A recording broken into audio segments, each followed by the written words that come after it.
মন্ডল, সবাই যেন লেডি পুলিশের মাঠ হয়ে গেছে। আমাদের কিছু ক্যান্ডিডেটের সঙ্গে আলাপ করানো বাকি ছিল মাঠ পাস করার পরে, কেন এদের বাড়ি অনেক দূর। মেদিনীপুরে বাড়ি একজনকার আমাদের এয়ারপোর্টের কাছে বাড়ি। আরও মেয়ে আসতে পারেনি, তার মাঠ করার পরে জ্বর এসে গেছে, তাই জন্য এখন রেস্টে আছে। ওরা বলছে যে 1-2 তারিখে আসবে। আমাকে টোটাল প্র্যাকটিস করে মেয়েরা 6 জন মতো মেয়েরা প্র্যাকটিস করে। তার মধ্যে 6 জনের মধ্যে 5 জনই সাকসেস পায়, আর একজনকার হয়নি। একজনকার না হওয়ার কারণ হলো একটাই, দেরি করে মাঠে হয়েছিলো, মানে ওখানে দেরি করে ভর্তি হয়েছিল। রেজাল্ট বেরোনোর পর মনে হয় এলো, মানে 5-6 দিন মতো টাইম পেয়েছিলাম আমি, তার ফেল করার কারণ। আর বাকি 5 জন পাস করে গেল।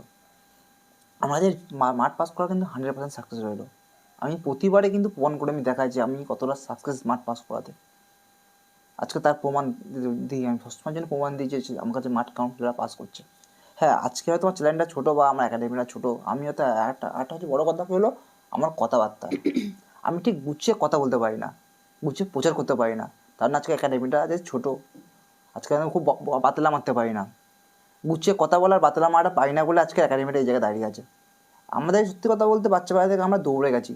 আমি অ্যাথলেট ছিলাম তখন। আমাদের লোকের সঙ্গে ডিল করা, লোকের সঙ্গে কথা বলা খুব কম হয়েছে। কমিউনিকেশন আমাদের কাছে একটাই ছিল কি, সকালবেলা মাঠে যাব, মাঠ থেকে ফিরবো, রেস্ট নেবো, আবার বিকেলে প্র্যাকটিস করবো। আমাদের বাচ্চাবেলা থেকে 17 সাল অবধি এরকম লাইফ কেটেছে আমাদের। লোকের সঙ্গে আমরা খুব কম কথা বলেছি। মানে আমাদের স্যার বলতো কি, কোথাও আমরা বন্ধু বান্ধব মধ্যে ইয়ার্কি মারতাম বা বেশি কথা বলতাম, স্যার তখন বলতো আমাদেরকে, তোমরা বেশি কথা বলছো তো তোমাদের এনার্জি কিন্তু ফল্ট হবে, বেশি কথা বললে কিন্তু এনার্জি ফল্ট হয়, তোমরা বুঝে নাও কী হবে তোমাদেরকে। আজকে কথা বলতে পারছি না আমরা, এরকম বলছি না যে এরকম মিস করেছি, এরকম কিছু কারণ হলো, সত্যি কারণ হলো এটাই যে আমরা বাচ্চাদের কম কথা বলেছি। আমরা কী বলবো আর আমি, ঠিক আছে, তার মানে আমার কথাগুলো গুছিয়ে কথা হয় না। আর আজকে তার একাডেমিটা ছোটো জায়গায় দাঁড়িয়েছে। অনেকে বলছে না দাদা ঠিকঠাক করে কথা বলতে, আমি পারি না, আমি একটা জিনিস পারি, প্র্যাকটিস করাতে। বাস্তব কথা এটা, যারা কমেন্ট করে বলছে না তুমি ঠিকঠাক করে কথা বলতে পারো না, হ্যাঁ আমি মানছি এটা, আমি ঠিকঠাক করে কথা বলতে পারি না, কিন্তু আমি ঠিকঠাক করে প্র্যাকটিস করতে পারি। প্র্যাকটিস করতে পারি বলেই আজকে এত সাকসেস আমার কাছে। 6 জনকার মধ্যে 5 জনকে মাঠ পাস করা কিন্তু মুখের কথা নয়। অনেক একাডেমিতে 100 জন ছেলে, তার মধ্যে 2 জন যদি মাঠ পাস করে না, বিরাট ভিডিও করে দেখায়, বিরাট করে ফেলেছে, বিরাট কিছু করে ফেলেছে। আমরা তাই করি না কিন্তু, আমরা নর্মালি থাকি। তুমি আমার চ্যানেলে দেখবে ভিডিও কম থাকে, ভিডিও অনেক কম থাকে। আমি করি না ভিডিও, আমি সারাক্ষণ প্র্যাকটিসের মধ্যে থাকি, প্র্যাকটিস করাতে ভালোবাসি। যাই হোক, আচ্ছা আলাপ করাই। ফার্স্ট অর্পিতা, আর নাম কোথা থেকে আসছে বলো। আমার নাম অর্পিতা গায়েন, আমার বাড়ি পূর্ব মেদিনীপুর কন্টাই থেকে আমি আসছি। দাদার কাছে বিগত কলকাতা পুলিশের আগে আমি ভর্তি হয়েছিলাম, তো আমি প্র্যাকটিসটা কন্টিনিউ করতে পারিনি আমার নিজস্ব কিছু কারণের জন্য। তো কিছুদিন বন্ধ ছিল, তাই আমি কলকাতা পুলিশটা মানে ক্র্যাক করতে পারিনি। কিন্তু আমি তারপরে দাদার কাছে মিনিমাম 1 মাস মতো আমি কন্টিনিউ প্র্যাকটিস তো করেছি। শখটা পাওয়ার পর প্র্যাকটিসটা কমাকে করলে না, হ্যাঁ, আর যে কলকাতা পুলিশে ইজি ভাবে যে মাঠ পাস হয়ে যাবে তার আমি কে খুব জান কম নিচ্ছে। টাইমের জন্যই কলকাতা পুলিশটা হাতছাড়া হয়েছে আমার। 2 সেকেন্ড 3 সেকেন্ডের জন্য আমি পারিনি কলকাতা পুলিশটা। কিন্তু তারপরে বেঙ্গল পুলিশটার জন্য আমি দাদার কাছে খুব প্র্যাকটিস করেছিলাম। 1 মাস মতো আমি প্রচণ্ড প্র্যাকটিস করেছিলাম। তো আমি বলব, যখন আমি প্রথম এখানে আসি তখন আমি 400 মিটার ট্র্যাকও পুরোপুরি কভার করতে পারতাম না। মানে আমি এতটাই দুর্বল একলা ছিলাম। দিতে পারছে না তখন। মানে 1 পাক পুরোপুরি কমপ্লিট করতে পারতাম না। সবাই দৌড়াচ্ছে, শুধু মনে মনে ভাবতাম আমি কেন পারছি না, আমি কেন পারছি না। খুব কষ্ট হতো, খুব কষ্ট হতো। তবে আজকে দাদার মানে চেষ্টা আর আমাদের পরিশ্রম, সব কিছু দাদার গাইডলাইন সব কিছু মেনে মোটামুটি আজকে একটা জায়গাতে এসেছি। এখন এই মাঠটা পাস করার মূলে দাদার অবদান প্রচণ্ড, আর আমাদের পরিশ্রম। মোটামুটি এখানে সব বন্ধুদেরকে একটাই কথা বলবো, এখানে আসলে মোটামুটি শুধু পরিশ্রমটা করতে হবে, দাদার কথা মেনে মোটামুটি চলতে হবে। ঠিক কথা। আর খাওয়া দাওয়া থেকে শুরু করে দাদার মানে কোনো পায়ে চোট বা ধরো কিছু কারোর পায়ে শিরার টান, তো সেগুলোর জন্য দাদা সবসময় আমাদেরকে সাহায্য করেছে। পায়ে হাত দিয়ে স্ট্রেচিং করানো থেকে শুরু করে, তেল মালিশ থেকে শুরু করে, বরফ দেওয়া থেকে শুরু করে এভরিথিং দাদা করেছে। প্রচুর দিন এরকম হয়েছে পায়ে ব্যথা নিয়ে হাঁটতে পারিনি, দাদা স্ট্রেচিং করেছে। লাস্ট এটা বলতেই হচ্ছে যে আমার পায়ে প্র্যাকটিসের অ্যাডমিট দেওয়ার যেদিন শুরু হয়, সেদিন আমার পায়ে তার 1 দিন 2 দিন আগে থেকে আমার পায়ে খুব চোট হয়। মানে হাঁটু পেতে আমি হাঁটতে পারছিলাম না। মানে অ্যাডমিট দেওয়ার পর আমি 4-5 দিন টোটালি প্র্যাকটিসই করতে পারিনি ভালো করে। শুধু মাঠে যেতাম আর হেঁটে হেঁটে বাড়ি চলে আসতাম। প্রচণ্ড টেনশন করছিলাম, দাদাকে বলতাম, প্রচণ্ড বিরক্ত করেছি দাদাকে। দাদা আমি কি করব, আমার মাঠ কিভাবে পাস হবে। তো প্রচণ্ড টেনশানে আমি পরীক্ষার হলে গিয়েও দাদাকে ফোন করেছি, ফার্স্টেশন ধরে রাখতে না পেরে, দাদা আমি কি করব, মানে মাঠের আগে আর কি, দৌড়ানোর আগে। তো আমি প্রচণ্ড জ্বালিয়েছি দাদাকে। তো সবসময় দাদা আমাদের সাথে কোঅপারেট করেছে। আর একটা কথা বলবো যে এই মাঠে যে যাওয়ার আগে যে পায়ে চোটটা হয়েছিল আমার, তার জন্য আমি মানে আমাকে এমন অবস্থা হয়েছিল যে আমি নিকাব পরে আমাকে দৌড়াতে হয়েছে। আমি টোটালি খালি পায়ে হাঁটতেই পারতাম না। সারাদিন আমি প্র্যাকটিসে যেতাম ওই নিকাব পরেই, আর পরীক্ষাতেও আমি নিকাব পরেই দিয়েছি। তারপরে দাদার কিছু সাজেস্টিভ ওষুধ ডাক্তার দেখানোর পরেও আমার পায়ে চোট হয়ে গেছিলো। আমি ডাক্তারের ওষুধ চলছিল, তার সত্ত্বেও আমার পায়ে চোট হয়ে গেছিলো। তো দাদার সাজেশন, এমন হচ্ছে ডাক্তারের মেডিসিন বন্ধ করে দিয়েছি আমি, ডাক্তারের হ্যাঁ মেডিসিন বন্ধ করে দিয়ে আমার ডাক্তারের মেডিসিন বন্ধ করে দাদার সাজেশন নিয়ে মোটামুটি দাদার সাজেস্ট শুনে মোটামুটি একটা মাঠটা জায়গাতে পাস করে গেল। মাঠটা পাস যে করলাম। ডাক্তারের কথা শুনতো সমস্যা হবে। ওটা কি হয়, ডাক্তাররা কি করে, ওরা পড়াশোনা করে আর আমরা ফিজিক্যাল করেছি পুরো। আমার পারফেক্ট আমাদের চোট নিজের পায়ের চোট, আমি নিজের পায়ের চোট সারিয়েছি আমরা। এই ব্যাপারটা কি হয়, কারণ আমাদের আমাদের অভিজ্ঞতার বেশি থাকে চোটের বিষয়ে। অন্তত এইটুকু বলতে পারি, চোট যদি হয় আমার মোটামুটি সারাতে পারি। কিছুই না, পাওয়ার কমে গেছিলো, পাওয়ার কমার জন্য পায়ে চোট হয়েছিল, হাঁটুতে পাওয়ার ছিল না বলে হাঁটুতে চোট এসে গেছিলো। তারপর হালকা হালকা পাওয়ার কমানোর পরে মানে এতটাই চোট হয়েছিল যে আমি পা পাততে পা পারছিল না, ফেলে হাঁটতেই পারতাম না। পারছিল মানে না। 3-4 দিন টোটাল আমি ঠিকঠাকভাবে হাঁটতেই পারিনি। যাই হোক, তার মানে অ্যাথলেট দরকার মাঠ পাস করার জন্য। যে অ্যাথলেট করলে কি প্রপার গাইড পাওয়া যায়, যে পায়ে চোট যাই চোট হোক সব কিছু ঠিক করে দেওয়া যেতে পারে, কোনো অসুবিধা হয় না। আর নতুন মেয়েদের কি বলবো, যেখানে প্র্যাকটিসটা কেমন, এর আগে তুমি দৌড়ো, জায়গায় মাঠে গেছো তুমি, এর আগে আমি মানে 3টে এটা পরীক্ষার যদি মাঠ, মাঠে ফেল করতে তুমি, তোমার শেষ। এটা আমার বন্ধুদেরকে সবাইকে বলবো, এটা আমার 4 নম্বর মাঠ ছিল। এর আগে আমি 3টে মাঠ ফেল করে এখানে এসেছিলাম। তো আমি 2 মাস মোটামুটি প্র্যাকটিস করে আজকে 2 মাস 1.5 মাস মতো মোটামুটি আজকে এই জায়গাতে এসেছি। তবে আগামী দিনে বন্ধুদেরকে বলবো, পরীক্ষার রেজাল্ট বেরোনোর পরে প্লিজ এসো না, রেজাল্ট বেরোনোর কিছুদিন আগে এসো, যাতে প্র্যাকটিসটা করতে পারো। আর নিশ্চিন্তে এসো, এখানে তো আমরা এখানে থেকেই প্র্যাকটিস করছি। তোমার মেসে দেখো, মেসে পরিবেশ একটু বড় তোমরা। এখানে থাকার ব্যবস্থাও আছে মোটামুটি, আমরা থেকেই পড়াশোনাও করছি, প্লাস এখানে থেকেই মানে হচ্ছে মাঠটা পাস করেছি। দাদার বাড়িতে প্রথম কথা হলো আমরা দাদার কাছেই খাওয়া দাওয়া করি।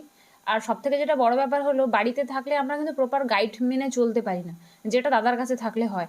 ঠিকঠাক একটা জল খাওয়া, মাঠের সময় তো আমরা সবাই একটা নির্দিষ্ট ডায়েটে থাকি, তো প্রপার একটা জল খাওয়া। আর সব থেকে বড় ব্যাপার হচ্ছে যে খাদ্য তালিকা, মানে দাদার এখানে মানে দুপুরে যে খাবারটা দেওয়া হয় সেটা প্রচণ্ড নিউট্রিশন ভ্যালু একটা মেনটেন করে। আজকে এই সবজি, কালকে ওই মাছ, আজ রোজ দিন মাছটা থাকেই, মানে সবজির একটা ভ্যারাইটি, আজকে এই সবজি, পার্মানেন্টলি ডালটা তো থাকেই। মানে সব কিছু মিলেমিশে একটা মানে ছোটার জন্য ছেলে মেয়েদের যতটা খাদ্যের প্রয়োজন বা নিউট্রিশন দরকার আছে, সেটা দাদা পর্যাপ্ত পরিমাণে দিয়ে থাকে। তাও এত কিছু করে আর একাডেমিটা ছোট হয়ে আছে। আমরা আশা করব যে যারা আমরা এখান থেকে সাকসেস পেয়ে বেরোচ্ছি, আমরা সবাই আশা করবো দাদার একাডেমি বড় হোক, বা আমাদের মতো সব বন্ধুরা যারা তোমরা ভাবছো যাবো কি যাবো না, তারা একবার আসো, এসে দেখো যে কীরকম কি প্র্যাকটিস হয়। হয়তো কষ্ট হবে, কিন্তু তবু মানে বুঝবো, মানে তোমরা সাকসেস পাবে, এটুকু বলতে পারি। অ্যাকচুয়ালি ব্যাপারটা কি হয়, আমার এখানে না, আমি হলো প্র্যাকটিস 100% করাচ্ছি, খাওয়া দাওয়া পুরো পারফেক্ট খাওয়া দাওয়া দিচ্ছি, রুমও পারফেক্ট দিচ্ছি। মানে আমরা ঠিক আছে, দুপুরের খাদ্য খেয়ে 1 ঘন্টা 1.5 ঘন্টা পরে মাঠে চলে যাচ্ছি, মানে ওইভাবেই মাঠে চলে যাচ্ছি। এটা যদি খুব রিচ খাবার হয় বা সেরকম যদি খাবার না থাকে, তাহলে কিন্তু এটা করা সম্ভব হয় না। কারণ আমরা মাঠে 1-1.5 ঘন্টা পর মাঠে যাওয়াটা, এটা দৌড়ানো মুখের কথা না। দৌড়ানোটা মুখের কথা নয়। তো বন্ধুদের বলবো, যারা আমাদের মতো মেয়েরা আছো, জিডি আছে সামনে বা পরীক্ষা আছে, আগামী কনস্টেবল বেরোচ্ছে, তোমরা এসো। প্রিলিমসের যদি ভেবে থাকো যে কেউ প্রিলিমস পাস করছো, তারপরেই মাঠটা শুরু করে দেওয়া আমার মনে হয় উচিত। আর আমাদের কিন্তু পড়ানোর ব্যবস্থা চালু হয়ে গেছে, আমাদের পড়ানো হচ্ছে, কিন্তু আমি যেমন ফিজিক্যালটা দায়িত্ব সহকারে করাচ্ছি, আমাদের যে স্যারগুলো আছে স্যারগুলো দায়িত্ব সহকারে পড়াচ্ছে। এটুকু বলতে পারি, তোমরা এসো। তা ধরতে অ্যাসেসমেন্ট করলে কিচ্ছু হবে না, কাছে এসো, কাছে এসে 2-3 দিন ক্লাস করো, প্র্যাকটিস করো, তারপর বুঝতে হবে এখানে হচ্ছেটা কি। তো কিছু বুঝতে হবে না, সবাই বলবে আমার একাডেমি ভালো, সবাই বলবে, কেউ বলবে না আমার একাডেমি খারাপ, কেউ বলবে না। সে জানে না সেও বলবে, সে জানে সেও বলবে। আর সব থেকে বড় কথা যেটা বলতেই হয়, সেটা হলো দাদার কাছে যখন মাঠ প্র্যাকটিস করতাম, আমাদের খুব লাস্ট পজিশনে আমরা দেখতাম যখন দাদা টাইম ট্রায়াল নিত। আমরা অনেকেই আছি যারা মাঠ পাস করেছি, তারা অনেকেই হয়তো টাইমের মধ্যে প্র্যাকটিসে অনেক দিন হয়নি, তারা সবাই খুব ভালো টাইমে মাঠ পাস করেছে। ওটা স্ট্র্যাটেজি, প্র্যাকটিস মানে করার স্ট্র্যাটেজি হলো ওইটাই। দাদা এতটাই প্র্যাকটিস করিয়েছে যে মানে তারা কেউ মানে খুব মাথায় মাথায় মাঠ পাস করেছে এমনটা হয়নি, সবাই খুব ভালো টাইমে মাঠ পাস করেছে। মানে যারা ভাবতেও পারেনি যে আমরা মাঠ পাস করে যাবো, এরকম কিছু ক্যান্ডিডেটও আছে যারা মাঠ পাস করেছে, এরকম ব্যাপার আর কি। অ্যাকচুয়ালি প্রতিবারই আমি সাকসেস থাকবে ফিজিক্যালি, আমার কাছে ফিজিক্যালি কিন্তু 100% সাকসেস থাকে ফিজিক্যালি। প্রতিবারে একজন ফেল করে, এই কারণে ফেল করে প্রতিবারে, দেরি আসার জন্য। আমাকে যে 2-3 মাস প্র্যাকটিস করে কেউ কিন্তু মাঠে ফেল করে না আমার কাছে, এটা রেকর্ড। বারাইপুর ফিজিক্যাল ট্রেনিং একাডেমিটা রেকর্ড, আজ পর্যন্ত কেউ ফেল করে না। যাই হোক, নেক্সট কানের সঙ্গে আলাপ করবো আমরা। সোমা, তোমার নাম, কোথা থেকে আসছো ফার্স্ট বলো। হাই দাদা, আমি সোমা ব্যানার্জি। আমি দমদম থেকে আসছি। আর আমার পাশ করার সব ক্রেডিটটাই আমি তোমাকে দেব, কারণ তুমিও আমি কষ্ট করেছো, আমার কথা না শুনে প্র্যাকটিস করেছো, তাই না আজকে সাকসেস। না কষ্ট বা তোমার কথা শোনার থেকে বড় কথা, তুমি আমার উপরে বিশ্বাসটা রেখেছিলে যে আমি পারবো এবং সেই মতো গাইড করেছো। তো আমার পারার মানে মাঠ পাশ করার সবটা ক্রেডিটই আমি তোমাকে আমি কিন্তু মেয়েদেরকে কিন্তু অফ সিজনেতে বলি আমি 400টাকে 15 কন্ট্রোল রান করেছি, খুব জোরে নয়, আস্তে জগ করে রান, 15 কন্ট্রোল রান করেছি, কিন্তু মেয়েরা কিন্তু করেছে। তাই মেয়েগুলো কষ্ট কিন্তু করেছে, আজকে মাঠ পাস করে সুযোগ পাবে না যে মাঠ পাস করে গেছে, আমার কাছে এসেছে মাঠ পাস করে গেছে, এরা কিন্তু কষ্ট করেছে। আর তোমাকে নানানভাবে জ্বালিয়েছি, আজকে হাতে ব্যথা, কালকে পায়ে ব্যথা, এরা পরশু দৌড়াতে কাঁধে গেলে ব্যথা। এটা কমন যেহেতু ব্যাপার। আমরা কোনো অ্যাথলেট ব্যাকগ্রাউন্ড থেকে আসিনি, আমরা ঘরোয়া, আমরা যেহেতু এমনি খাওয়া দাওয়া পড়াশোনা এমনি নর্মাল জীবনের মধ্যে ছিলাম, সেখান থেকে এসে 800 মিটার দৌড় এবং একটা স্টিপুলেটেড টাইমের মধ্যে 4.5 মিনিটের মধ্যে, সেটা আমাদের কাছে অনেক বড় একটা জিনিস চ্যালেঞ্জ ছিল, ছিল। চ্যালেঞ্জ ছিল। আর সেটা শুধুমাত্র পার করতে পেরেছি, সম্ভব করতে পেরেছি তোমার জন্য। আমার টাইমিং মানে আমি কখনো ভাবিনি আমার টাইমিংটা মানে 4.5 মিনিট টাইমিং ছিল, আমার টাইম হয়েছিল 4 মিনিট 16 সেকেন্ড। তো দারুণ আমার কাছে করেছো। এটা অনেকটাই বেশি।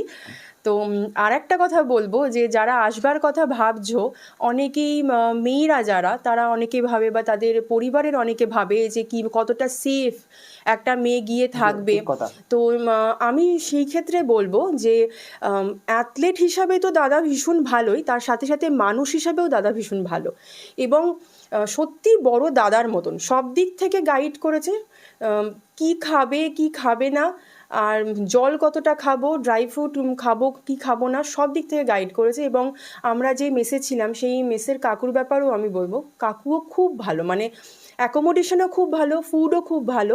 আর সবচেয়ে ভালো হচ্ছে দাদার গাইডেন্স, যেটার জন্য আজকে আমি বা অর্পিতা দুজনেই মাঠটা পাস করতে পেরেছি। Thanks to you. না, তোমরাও কষ্ট করেছো, যাতে একা দায়িত্ব নিয়ে দুজনে মিলে একসাথে করা হয়েছে। আর একটা কথা, মেসের কথা বলি আমি, মেস কিন্তু মেয়েদের মেসে খুব সুন্দর ব্যবস্থা হয়েছে মেয়েদের। যারা মেয়েরা তখন ধরতে পারছে ভাবছো দিয়ে কেমন মেস হবে না হবে, আমাদের এখানে মেসে দারুণ ব্যবস্থা রয়েছে মেসে। কোনো মেয়েদের কোনো মেসে কোনো সমস্যা আছে হয়েছে তোমাদের? না, ঠিক আছে, মেয়েদের কোনো কাকু সমস্যা? সবসময়তেই মানে আমাদের কিসে সুবিধা হবে, আর অনেক সময় হয় না যে সব বিষয়ে আহ, মানে পোক করা, কাকু কোনোদিন এরকম করতেন না। মানে আমাদের ভীষণ ফ্রিডম দিয়ে, স্বাধীনতা দিয়ে এবং কাকুটা বলি কি, প্রাইভেসি দিয়ে, কাকুর যেহেতু মেয়ে, আমাদের নিজেদের কোনোদিনও মানে নিজেদের ঘরের প্রাইভেসি দিয়ে, খুব ভালো মানুষ উনি, আমাদের থাকতে কোনো অসুবিধা হয়নি। আর আরেকটা মানুষকে বাদ না মানে বাদ দিলে অপরাধ করা হবে, সেটা হচ্ছে কাকিমা, দাদার মা। মানে তার রান্না এবং তার খাবার, যার জন্য আমরা খেয়ে দুপুরবেলা খেয়ে আবার বিকালবেলা মাঠে যেতে পারতাম। তো এই ক্রেডিটটা কাকিমার প্রতি যায় সত্যি। যাই হোক, এই ব্যাপার যে কষ্ট যদি করতে পারো মাঠ আমি করে দেবো, ঠিক আছে, কষ্ট করতে এখানে কিন্তু আরামের জায়গা না, এটুকু বলতে পারি, কষ্ট যদি করতে হবে মাঠ পাস, যে কোনো মাঠ আমি পাস করে দেবো। আর আবার আমাদের পড়াশোনা চালু হয়ে গেছে, যারা মোটামুটি মনে করছো যে আমার কাছে, একটা কথা বলি, 2024 সালে কিন্তু অনেক ভ্যাকেন্সি ছাড়ছে, সবাই জানো, অলরেডি SSGD ছেড়ে দিয়েছে, আমি WP যাচ্ছে, KP যাচ্ছে। যারা মনে করছে মাঠে খুব উইক, মাঠ আমার দ্বারা সম্ভব নয়, আমি বলতে পারি তারা চলে এসো, মাঠ আমি করে দেবো, এক। আর 2 নম্বর পয়েন্ট, যারা প্রতিবারে পিলিতে ফেল করছো, পিলিতে পাস করতে পারছো না, ভাবছি আমি চাকরি করবো, তাদেরকে বলি আমি, তারা আমার কাছে এসো, 1 সপ্তাহ ক্লাস করো, ক্লাস করে দেখো, তোমরা কিন্তু এটুকু বলতে পারি কনফিডেন্স পাবে তোমরা যে না, এখান থেকে আমি আবার পরীক্ষাটা পাস করবো, এটুকু বলতে পারি। কারণ আমাদের স্যাররা যা পড়াচ্ছে, আমি যেমন নিজেদের মতো বলছি, নিজের মতো করে প্র্যাকটিস করায় নিজে ভাই বোন বলে, আমাদের স্যাররাও সেম নিজেদের মতো ভালো পড়াচ্ছে, হ্যাঁ নিজের ভাই পড়ছে, কাছে বসে করাচ্ছে অঙ্ক। আমাদের 4টে ব্যাচ হয়ে গেছে, নতুন 4টে ব্যাচ হয়ে গেছে, আমরা 5 নম্বর ব্যাচ চালু করতে, 4 নম্বর চালু করতে করেছি আমরা, কিন্তু করবো কেউ জানুয়ারি মাস থেকে আমরা। তাই না, যারা আসবে মনে করছো চলে এসো, দেরি করলে কী হবে, ওটা আজ যাবো কাল যাবো, না লেট হয়ে যাবে, সমস্যা হচ্ছে এটাই। আর দিন চলে যায়, দিন কিন্তু ফিরে পাবে না, একটা করে দিন চলে যায়, হাত থেকে দিন চলে গেল, কিছু করার নেই। যাই হোক, ভালোভাবে পড়াশোনা করো, মেনটা এত আনন্দ, এত সব কিছু, মেনটা পাস করতে হবে, চাকরি পেতে হবে, তাই তবে সব তুমি সফল হবে। এখন তোমরা 2টো স্টেপ এগেছো, এখন তোমাদের 2টো স্টেপ বাকি আছে, ঠিক আছে, চাকরির উপর ডেস্ক করে আসতে হবে, এখানে এসে আমি ভিডিও পর্ব দেখাতে হবে যে না আমরা পেরেছি আমরা, ঠিক আছে, ডেস্ক করে ভিডিও হবে, তাই তো? হ্যাঁ, নিশ্চয়ই। নিশ্চয়ই নিশ্চয়ই। যাই হোক, ঠিক আছে, চলো নেক্সট ভিডিও দেখা হবে। জয় হিন্দ। জয় হিন্দ। জয় হিন্দ।